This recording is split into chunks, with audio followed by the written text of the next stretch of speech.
Now we are in part 3 of this video.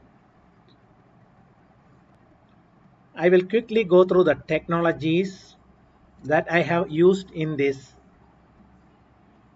training session so that you can understand what are all the components or technologies based on React that I have used in this crash course.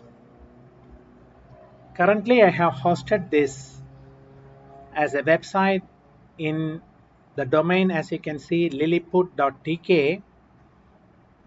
So you are also welcome to go and visit this domain so that you can see this in action, and I will put all the developed codes into GitHub so that you can also try on your own, or you can copy paste whatever codes you would like to have in your future developments. So it will be like an asset bank for you guys.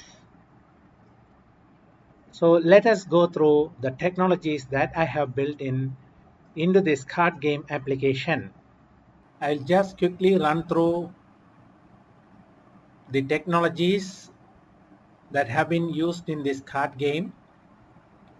Toastify, modal with animation, React hooks, routing, array handling, many mathematical coding available in card.js, conditional classes rendering for manipulating the DOM, using external support function card.js to make code easy to do and integrate, React Bootstrap, React icons, React router, form validations using React hook form and UP. Core files, as I explained, are app.js, card.js, homescreen.js, and models.js.